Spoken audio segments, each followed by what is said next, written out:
Hello and welcome back to Future You, the podcast brought to you by graduate careers experts Prospects. I'm your host, Emily Slade, and in this episode I talk to a couple of people from within the world of journalism. Andrew Turner, who's a BBC local radio reporter who's been with the BBC for 22 years, and Maddy Jennings, a journalism student at the University of Lincoln. They tell us a bit about their experiences and opportunities that they've had, why they love the subject, and hopefully you'll get a good idea as to whether you might too.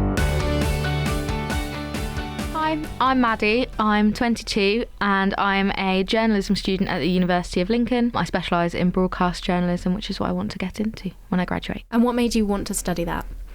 So when I was younger, I was quite nosy as a child. So my mum always said, oh, you should be a journalist, because then you can be nosy and get paid for it. And that was when I was really young, and that just kind of stuck. I never really even considered anything else. Just kind of what I've always wanted to do. When I was younger, I wrote for publications online and stuff, volunteered for a YouTube publication called 1080 before that got shut down. Did that from 2017, so I was 15 when I started doing that. So yeah, I did that, and then I just knew that I always wanted to go to university to study it as well. Oh, amazing. And is there any reason why you chose Lincoln specifically? Lincoln was actually my insurance choice. My top choice was Sheffield, but I am very happy that I actually went to Lincoln instead, because it's such a nice city. It's a city university, but the city's so small that everything feels like a campus. So everything feels like it's all together, and yeah, it just feels really nice. I really enjoy I enjoy being there. I enjoy how small the course is, especially compared to other universities. There's only, I think, between 30 and 50 people on my course. So we all get, a lot of personal time with the tutors, so we know what we're doing. We get a lot of personal feedback as well from the tutors. They all know who we are and what we're about and what we're doing. So yeah, I'm glad I went to Lincoln in the end. Yeah. How many years is it? It's a 3-year degree. And what year are you on now? 3rd year at the moment. Okay, yeah. So what does that look like? Do you have a lot of sort of pre-professional opportunities coming up? Yes, so we have a whole module which is half you making a project and having to, so I'm doing documentaries, 10-minute documentary that we've got to make, and you've got to come up with your idea, pitch it, and then source all your material, edit it, produce it, present it yourself. So that's quite good at helping you build contacts. But then the other side of that module is work experience. So we get introduced to different employers, people who could potentially give us work experience, learn about different types of journalism, so freelancing. We learn about what staff contracts look like and all this kind of stuff. So yeah, it is really good. And are you doing work on the side at the moment alongside your course? Yes, I am. So when I was about to begin my 2nd year, I heard that someone on my course had got a job at Radio Lincolnshire. And I was like, I want one of them.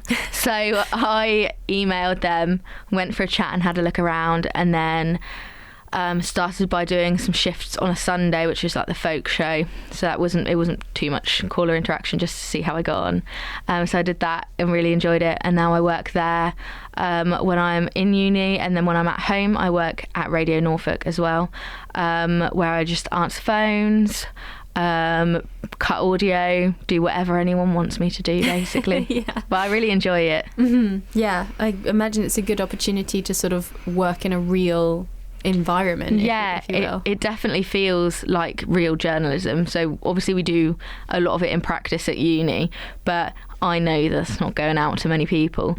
Whereas here, yesterday, for example, at Radio Norfolk, I went out and did some vox popping. So I went and asked people about measles in the street, and all the responses that I got, I cut together, and I knew that people were going to hear that this morning, and it just felt so rewarding, knowing that what you're doing actually makes a difference. Yeah. Oh God, absolutely. Incredible. So what, I've been following you on X, X, formerly known as Twitter. And you've been all over the place these past few weeks. I have definitely been all over the place, yeah. So I went to the Jeremy Vine show. I've started freelancing there a little bit. I did some work experience in November, and then they reached out and asked if I wanted to come back and do some shifts. So I enjoyed that. And then I had 2 weeks work experience at Good Morning Britain as well in the last couple of weeks. So yeah, that was really good, really interesting. I went I went in their input team, their output team. I went in the gallery. I went on the studio floor for This Morning, which was really cool. Wow. Yeah, so really enjoyed that. So do you have a goal that you're aiming for once you graduate, or are you just going to sort of see what opportunities fall into your lap? So far, I think I'm seeing what falls into my lap. I'm applying for like everything that comes up, really. Because you never know, I think I want to go into radio. I'm pretty sure that's what I want to do, but I'm also open to TV. I know broadcast is what I want to do overall, but I'm not sure whether it's TV or radio yet. I'm steering towards radio, but I don't have much experience in TV, so who knows? Yeah, that's exciting. Yeah. What are you taking away from these different bits of work experience? Like, what are you finding that you're learning the most? Definitely the dynamics of how these newsrooms work. So like here and even here in Radio Norfolk and Radio Lincolnshire are so different. They like the way that the teams are put together with editors and producers and broadcast assistants and whatever. It's so interesting, like how everyone works together and gets things to work. So at Good Morning Britain, it was so interesting to see how the planning team comes up with an idea like 2 weeks before. They write a basic brief of the idea and book a guest. Then on the day before, the input team takes it and then they write a whole 2-page brief about it and contact the guests. And then the output people cut all the videos for it, and then they are there overnight, and then in the morning they greet the guests. It's just so weird how it all comes together from all these separate teams. I think that's what I'm really taking away from it. And also, like, I don't know, it's just so many different jobs. I never even realised like how many different jobs go into all these things. I know people say, like, when you're listening to the radio or something, they say, oh yeah, there's a big team behind this, but you don't really think that there's like real people doing so many things to put something together. It's really interesting. Yeah. Do you know if anyone else on your course are having similar experiences to you? Is this something that you've sought out yourself and then got access to, or is everyone sort of feeling their way around the industry? It's a bit of a mix. So people obviously getting work at the BBC local radio station, Radio Lincolnshire, where we go to uni. Quite a few people work there, but a lot of the opportunities that I get is I get a bursary alongside my uni from the Royal Television Society. So I applied for that when I was in my first year. Just saw it online, decided might as well apply for it, need some money. So they basically give me some money towards uni and then invite me to their networking events, and I get to go for free. They pay for my travel and accommodation, so it's really good. That's how I met the editor of Good Morning Britain, and I got work experience there. And then a couple of years ago I did work experience at ABC News and their London newsrooms as well, so that's how I got that. Radio 2 was just being annoying, to be honest with you. and Radio Norfolk as well. That's just emailing people and just being like, hey, hey, and not leaving them alone. Don't take no for an answer. Some people are getting similar things in a lot of, we have sports journalists on our course as well, so a lot of them are getting quite good work experience in their industries too. Our uni does have quite a few good connections as well, especially to like print publications, so I know a lot of people are doing some stuff with other print publications too. So yeah, it is good. What advice would you have for someone thinking about going into journalism? Is there a way that they can sort of get a tester as to whether they like the feel of it or not? Definitely, I think you should do it for a start. But also, if you contact people who are already in the field, I've never come across anyone who hasn't been willing to share how they do things, what they do, let you shadow them for a bit. I think that's definitely a really good way to see if you'd like it, like when you actually get into it. But also, like, volunteer publications, there's so many online of people just looking for other people to come and write for their publication or to do some video editing for them or whatever. So if you just get involved in anything, it's all going to be voluntary at that stage because you're just feeling it out anyway. Yeah, I think that they are all really good pathways to get in. I just really enjoy it. I think journalism is a really good course. Even if a lot of people on my course have decided they don't actually want to get into journalism. Some of them want to go down like the PR route and things like that. But it just brings so many transferable skills. If it's in the form of writing, video editing, producing, even just talking to people, the amount we learn just about going outside and just talking to random people in the street, it builds your confidence so much. So I would always recommend that anyone study journalism, even if you're not entirely sure you want to do it. It'll definitely get you somewhere. So I think the story really began when I was in my early 20s. I'd been working on the Sizewell B nuclear power station project for a company called GEC, the General Electric Company. And it was a job which was fascinating, but I actually got quite bored in engineering. So I kind of dropped out of my training. And before that, I'd been through a myriad of jobs. I'd gone through 9 jobs in my first 2 years after leaving school at 16. But all of those things began to conspire to give me a fascination about people. What makes people tick? Because those are all the things that journalists need to understand and can champion. I knew 3 people who were journalists in different parts of the UK, and I'd failed at school. I had no qualifications when I left school. I hated school and hated teachers and hated a teaching environment. But I dated a teacher, oddly enough. You'd never expect it after the time I had at school, but I did. But that kind of inspired me. I think I was 22. I was learning at Ipswich College, City and Guilds, in hydraulics and pneumatics, 2 things we weren't taught by GEC. I was then encouraged to go back to maths and English evening classes, which I then took up at Lowestoft College. And from there, I was heading towards redundancy. A fixed term construction project like a power station, you have to come to the end of the building someday. So I took early redundancy, took my redundancy money, and went to college for a year on an access course. Now, an access, for someone who doesn't know, is the equivalent of 2 A-levels. 2 A-levels? 3 A-levels. Yeah, 2 A-levels in 1 year, I think. It's enough to get you into university, and it was designed for mature students. So I did that, and then went to uni in Preston and studied journalism, thinking at 24 years old I was then, I haven't got time to mess around. I need a vocational degree. I haven't got time to study something like history or English and then learn journalism. I need to learn journalism from the outset of my studies now. I need to be serious and catch up on what I've lost since I was 16. And did it pay off? Well, it depends who you ask, doesn't it? It did. So I did a combined honours degree, thinking that a journalist is more than journalism. And if what do you look mean by that? Well, you can be a journalist by technical ability, but you need to have a knowledge and an understanding of society that you're in. But I studied politics and economics as well as journalism as equal thirds, so 2 modules of each through the first year. Dropped 1 subject for my second, so major journalism, minor economics. And then in my elective in my 3rd year, I had the opportunity of architecture and society. Which I love architecture, and society is something I'll always be reporting on. So I learned about politics, I learned about economics. I dropped politics because I decided that economics actually is what governs policy.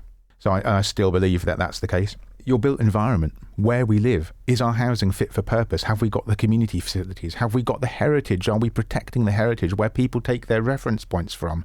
You grow up somewhere and you've always had these landmarks or these industries which have shaped where you're from. It will shape who you are. So all of these things became interesting. And I think my degree gave me a good grounding for everything that I then needed to come out with and go into industry. That with the context of working with managers who are useless, working with customers who are difficult, working with people who you've got no interest in spending any time with, but you have to because you clock on together and you have to perform a function. I've worked in places where the environment has been really quite toxic, where people are unpleasant to each other. some of the conditions that you see, you can then start to look at how people are behaving, how they're treated, how they're respected, where society starts to go wrong. And you get some amazing insights with this job when you start looking at what other people do. So let's talk about your job. What is it that you do? My first news editor told me that my job is to get the story. And he didn't do it in the way of kind of like go out there and sell your body, sell your soul. Don't misrepresent. Don't break the trust. But allow yourself to be trusted and value that trust. What is the most exciting thing about your job?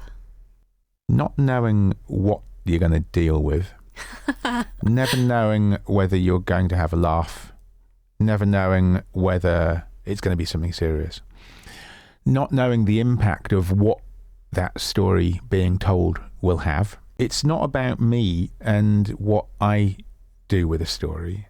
My job is to be the conduit, to allow someone, and especially this is what I like about radio. And then I must say that having trained in newspapers, I never imagined news without pictures. Mm-hmm. And so getting into radio wasn't what I wanted to do. I wanted to get into, well, I didn't like the daily newspaper in the group that I was working on.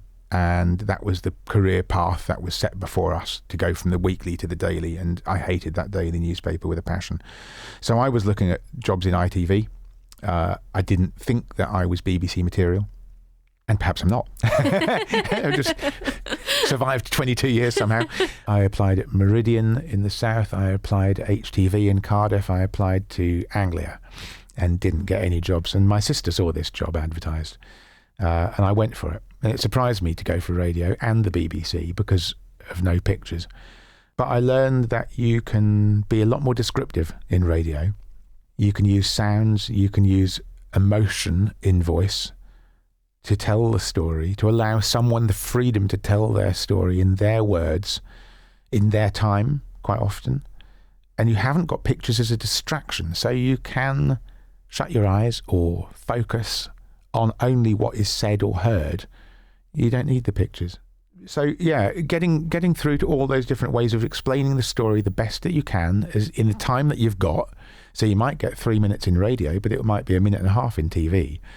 Mm. It might be 700 words. It might be 150 words online. Who knows? There's different ways that audience digest things. And so it's just a matter of knowing how best to get the information that you think someone would benefit from listening. And it could be something that's inspirational, it could be something which is a leveler, it could be something which brings you to tears. I think one of the greatest compliments I had is a story that I did with a woman. I never imagined I'd get the story. It took me 2 years to get the story out of this woman. She was a dominatrix, and she had a house where she would have people call, and she would do various things to them for a set charge. And it was all very funny. In a way, because she was so candid about it, and it took me. I mean, she absolutely got me lost for words on several occasions. And it's like, how do you? I mean, I had a sleepless night even before I interviewed her. What's your first question? And I couldn't sleep because it was worrying me. The first question can make or break the whole thing. And my job, as Peter O'Reilly said, is to get the story, morph. Don't distort yourself out of all recognition. Don't become something that you're not. But you've got to morph yourself. So she tells her story. And now it could be a homeless person one day. It could be a lord of the manor the next. You've got to morph and get yourself into the plane where they will speak to you. So the first question I had for her, can you guess? Did you ever expect to live the life you've lived? And the second question followed. Any regrets? No, she said. I had a whale of a time. And that got the whole thing going. So the first question can cost you the whole thing. So you need to be careful of that, because if someone just switches off. And I've had colleagues in the past on the radio where they asked a duff question And it was a celebrity on the phone. They just hung up. It's like the line just went dead live on the radio. It's like you asked an absolutely idiotic question and someone has called you out and hung up live on the radio. And it's like, you know what? As much as I loved that colleague, it was like, that was a bad move, you know? So, yeah, there are consequences of getting it right. Work experience. 1995. Norwich Crown Court. 79-year-old man accused of holding his 39-year-old estranged wife at knife point. I was in court on day 3 when the verdict was returned by the jury. Everything that had been written in the newspaper where I had been shadowing on work experience made it look like he was guilty. He was acquitted. And the journalist who had written these things, based on what's heard in court, but she kind of believed that he was guilty, so it was written in a salacious way. She had to approach him afterwards to see if he would talk to her, give her the exclusive. After what you've written about me, no. And I go to court. In fact, even today, I was filming at a school where there's a teacher who is in court for sentencing next week, and I went and knocked on the reception, and I said to the receptionist, I said, look, this is who I am. This is where I work. This is what I'm doing. I'm speaking to parents outside the school. I'm on a public highway, so technically they can't stop me because I'm not on their premises. But I just wanted to be accountable for who I was and show my face. And there's some journalists who won't do that. I gave them my phone number and my email and said, if you want to get in touch and tell me, your side, please do. I go to court. Sometimes I speak to the families of the defendants or the families of the victims, and I say to them, this is who I am. This is what I'm doing. This is how you can get hold of me if you don't like what you see of what I've written from this court case. I will stand up to criticism, but I will also tell you that when I come to court, and for anyone who's studying journalism who doesn't know the process of court, this is a brilliant way to explain things to people. Sometimes people will say, oh, you reported that wrong. That's not what really happened. The victim of a crime or the perpetrator of a crime, they know the true story. Okay, even if they're lying to themselves or lying in court, they know the truth because they lived it. Someone then writes a book. The book gets made into a stage play, and court is the stage. Court is theatre. And effectively, as a court reporter, I am a theatre critic. So I can't report what happened in real life, or even what happened in the book, because the police, the Crown Prosecution Service, the defence, might not use everything that's in the book. And they might not have been told everything that happened in real life because someone's trying to protect someone else. So I am the theatre critic, and court is theatre. And not to report anything outside of what happens on that stage in theatre is a contempt of court. So I just explain it to people like that. You might not think this is what really happened, but I'm limited to the evidence that the jury hears. And I can only report what the jury hears. Once the court has reached its verdict, then I can tell you what really happened in real life, if you're prepared to talk to me then, and often people aren't. But if someone is found guilty, you can tell the lot. And why not? Why not?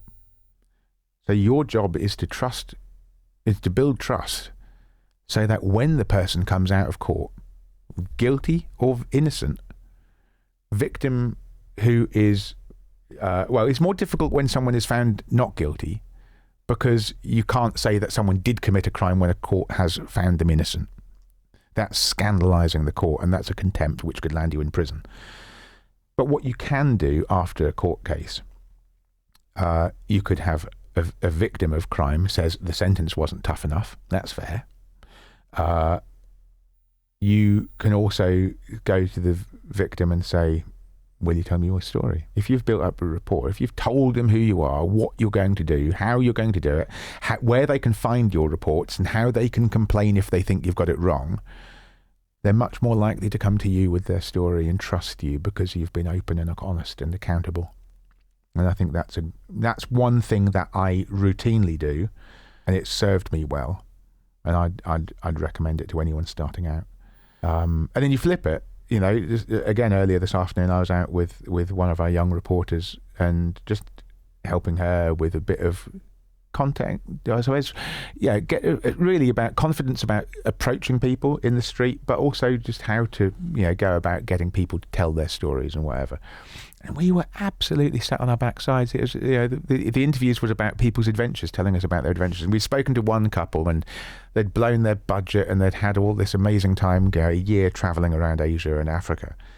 And then we spoke to another guy, and it's like he didn't look like he was much of an adventurer. He was much older, and we possibly had an opinion. But I said to this colleague, I said, always be prepared to be surprised.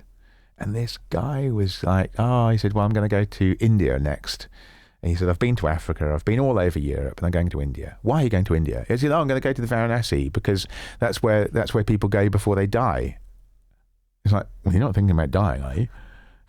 It's like, you can ask those questions if you ask it in the right way. And I said, don't be frightened. I said to this colleague of mine, don't be frightened to push boundaries, to be cheeky. Don't be disrespectful, but you can be cheeky if it's appropriate.